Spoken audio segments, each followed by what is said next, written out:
breaking news is Lindley Park's finally open. And remind people how that project, I mean, it's been going on in stages, but how that project came to be and how long it's taken to really get it done. Well, the project itself probably was envisioned probably when the first part of Lindley Park was done. And so that's been more than a decade. And so the current section of the park, if everybody remembers, had two baseball fields, two little league baseball fields. That at one point, for people who do remember, it had a tennis court, it had pit ground, playground material, and a creek that ran through it. A lot of people didn't realize it had a creek. And so this project was just an extension of the upper half of Lindley Park, and what it's done is brought out a lot of kids. The kids that were there had a lot of input into what they wanted that playground equipment to be. So it's going to be a couple of things. Obviously, it'll be it's a green space. It's a playground. It has a pavilion, several places where you can sit and just do anything. You can run, bike, walk through the top half of the park to the bottom half of the park. The money came from a variety of sources, from city hospitality money to sewer, water issues that we had to fix, and also some money from the federal government.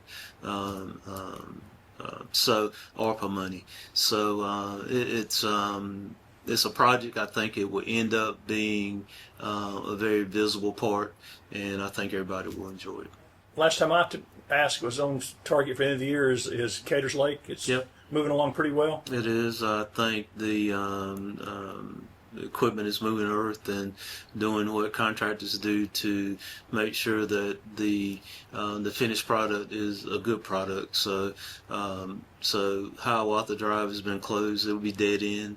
But I think the park itself, Caters Lake is 100 years old, a little bit over 100 years old. A lot of people, Andersonians, have fond memories of the park. They have fond memories of when it froze over and they could skate on it. And so, but again, for that hopefully to be finished by the end of the year, to have two major parts of our 16 parts renovated within a year's period of time is a big deal. I think its location being there on Greenville Street, so much traffic going by every day. I've not heard that much interest in Caters Lake in a long time. Yeah. And the people who don't know about the renovations are wondering what's going on, and everybody seems to be pretty excited about that one too. It is. I think it is, again, centrally located, surrounded by a neighborhood that's capable of walking to that park, and so I have not. I've heard positive feedbacks from everybody on it. I know another project that's ongoing that's going to make a big difference in downtown is the paving. How is the digging up and repairing infrastructure going, and is that still on target before the end of the year? It's gone faster than I thought. What we all need to realize, which I finally realized, is that anytime when you have a city as old as ours, when you start going beneath pavement and ground, there's always surprises. But I think they're right at Main and Market. They're ahead of schedule. Now, when people ask me a lot of times when are things going to be finished, then contractors say 2 more weeks. So I don't know. Hopefully it'll be done by the end of the year. But it will be. We've got to do a lot of things from an infrastructure point of view to make sure that we're running some fiber optic lines through some old piping, which will help with connectivity from a Wi-Fi type of thing within the city. So it's a good project, and eventually we'll have a Main Street that is not quite as wavy and bumpy as it is right now. And it's from Tribble to River Street, is that? Tribble to River, yeah. Okay. Mm-hmm. And there'll be some other little shifts in parking and stuff as part of this, and Yeah, I mean, minor stuff, not major. Minor stuff. As people probably know, that the Church Street section by the Pocket Park, Church Street Heritage Park, that section has been closed while we're paving that section of the Church Street and Main Street will be done also. So we'll bring that up to curb level and do some things there to make that more pedestrian friendly. A lot of people that I've talked to really like it being closed. I don't know. Yeah, we hadn't got any pushback on it. You know, sometimes you do things, you take a test and you close it and see whether or not people react to it. And to my knowledge, nobody's really reacted to that street being closed. I know we've talked about this before, but has anybody decided if they're going to leave a little bit of the trolley track and the brick exposed? I'm not really sure about that. Last time when we found those trolley tracks more than a decade ago when we were doing some paving and brought those back to life. So I'm not really sure. It's not too bumpy right there, really. No, it's not too bumpy. That's a good question. I don't have an answer for that. And I know, of course, roads in general, the city is involved. Y'all appointed, not only is the city, y'all appointed, between the city of Anderson and the people y'all appointed, y'all are half of the capital funds committee. And that group should have a roads list by next week and get the referendum ready. How would that help the city if that passed? Well, from our point of view, we appointed a commissioner, Trey Thomas, and Trey appointed 2 more people from the city of Belton, the city of Pendleton, and as you know, the county has 3 appointees. For us, we gave a presentation to our council about some of the projects that we thought would help. Mainly for us, I think we're trying to make sure that intersections are taken care of. There's some intersection projects and road projects and sidewalk projects that we think would be very helpful if that referendum passes. I think, last November, one of it passed, the other one didn't pass, and this is... That sort of indicated there's some confusion about the whole project. And so this is a little clearer. The state allows the county to go down this path. Certain fees are important fees. The hospitality fee is an important fee. We couldn't do some of the things that we've done without the hospitality. This fee, and it will be done right, would just make our citizens' lives better.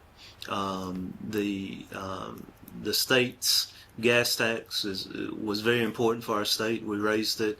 We had the lowest gas tax. But you see some of the projects throughout the state that are being used for roads and bridges and interstates. It'll be a long time before that money filters down to the local level. And so in my opinion, we need to take care of ourselves. Some of those fees would be paid by people that don't live here. And so that's the progressive part of this tax that I like.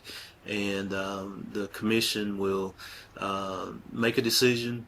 The county will sign off on that, and we'll vote for it in November. And you mentioned intersections that are important. I think one of the things that can get lost in this discussion is public safety. It's a public safety issue as well as just bumpy roads and potholes. It is. I mean, they're obviously. You hate to see accidents and pedestrian tragedies, but those things have occurred over the years because of the lack of infrastructure at important places. Right. Oak Hill Drive in Midway. That's a 4-way stop sign that really needs some help. Along the East-West Parkway pedestrian trail. So it's just projects like that. I was out there the other day, and you've got moms and golf carts going up and down the path now, and people walking. And it's important from a safety point of view that we create a environment where those intersections are safe. Let's look at some other projects. I know the city just approved some slight changes in the Franklin Street project. Yes. What's going to happen there? What are we looking at there when they get it fully developed? Yeah, I think it will be, for those that aren't familiar, this is at the corner of Murray Street and Franklin, right above AIM. And so the city's owned that property for a long time. And Presswick Developments have come in and secured some tax credit money, some state federal money to build right at 80 units. I think the good thing about that project is that the rents will be based on income, so somewhat workforce housing for firefighters and teachers and hotel workers and restaurant workers, or being able to have a place that's fairly close to where they work at a price that is based on how much they make. So they hope to, we approved some minor revisions in regards to air conditioning units and setbacks and things that are in the PDD document, and hopefully they can start the construction of that later this fall. I guess It's probably a year's project. I guess the other big one that, and I know it's again dependent on tax structures and tax credits, is the Chemtex property they've been talking about. And Yeah. of course, interest rates have played into that too, I guess. And Interest rates have played into it. I think that one is almost ready to go. I think sometimes on the private sector side, the bank underwriting wanted some things changed within the original agreement, but pretty much the funding's there. They have done everything with the city to start that, and so I would think probably, hopefully, in the fall that project will start too. that's that. At least in my memory, that would be the most new housing downtown in my memory that I got all at once. I mean, It will be the most within the city of Anderson. right. A big thing with market rate apartment living. Not subsidized, not based on income, but this is a market rate, somewhat like the lofts at right behind Sullivan's on Murray Street. So it'd be very interesting to see how market rate. We think it will work, which might lead to people like to live downtown. I love the lofts, or you see walking and dog walking and people out and having coffee in restaurants and so forth. So I think that will help our downtown area, like a lot of things have helped, and so we're looking forward to that. That's a lot of units they were proposing, if I remember right. Yeah, I want to say right at 150, 160. So that is a lot of units. New construction and renovations of some existing construction too. And I know you and I have discussed this before, but it seems like that's the natural way for downtown to grow because there's property across Murray there and over that side. Yeah, I mean, even for us, we talked earlier about Langley Park and the bike and pedestrian trail, and the next phase of that would be going ahead and constructing the bike and pedestrian trail to the rec center ball fields. And the next step on that one is, in our budget, is to start the planning from the rec center ball fields to downtown. So being able to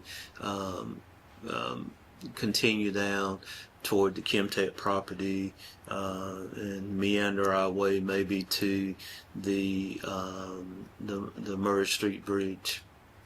And if the county they're facing some of the same challenges with the Equinox property, that would be another huge addition to downtown city living. Oh yeah, too. for sure. Yeah. And so the progression is there.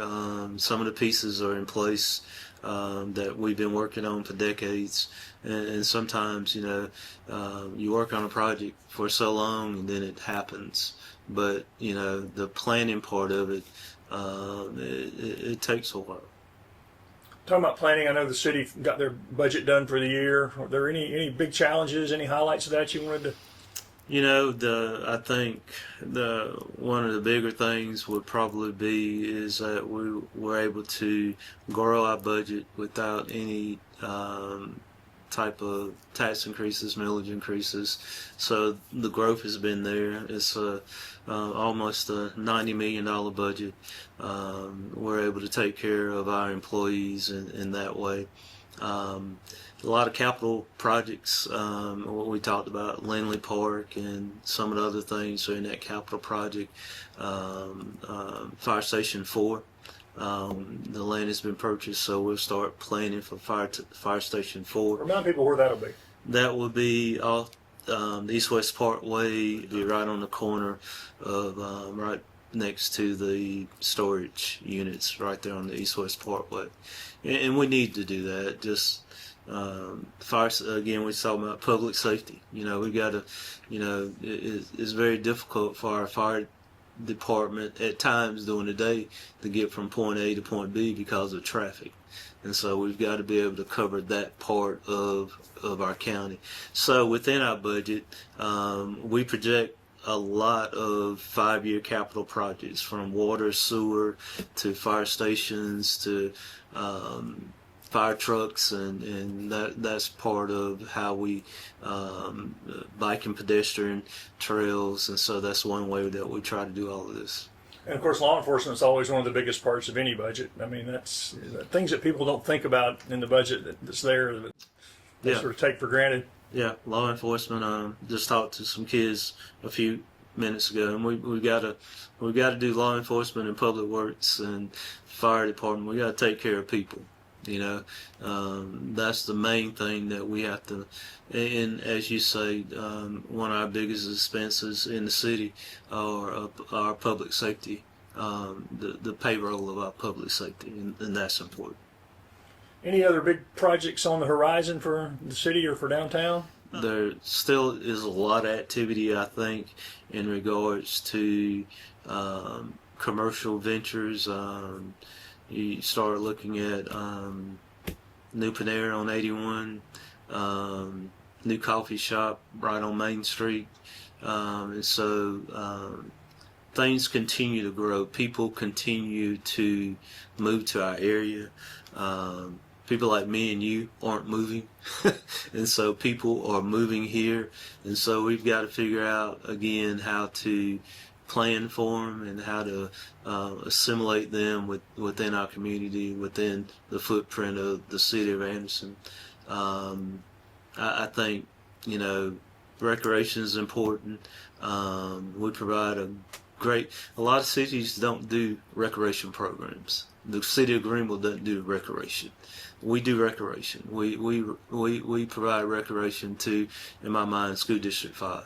You know, that's part of what we do, and we do that, and that's not a you don't make a whole lot of money.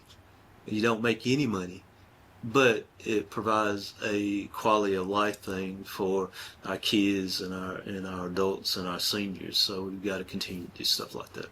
And the recreation center is just full. I mean, have you ever thought about expanding those offerings down there? Yeah, I mean, we're right at the end of checking off everything with the 2 parts about our recreation master plan. We'll start planning again for what the other projects should be, and maybe part of that would be the expansion of that facility. The footprint is there. I mean, we've looked at it before, but like you said, it's used. It seems to be packed all the time. It's packed all the time, and so we've got a plan for that growth. And one of the other visible downtown things is the construction going on just north of Phil Jewelers there on North Main. Yeah. Expansion there. Old train station or something. Yeah. I mean, it's been. What else is going to be in there? How do you know? You know, it's my understanding that Mikey's expanding into part of that space. and the top half of it will maybe be some residential space.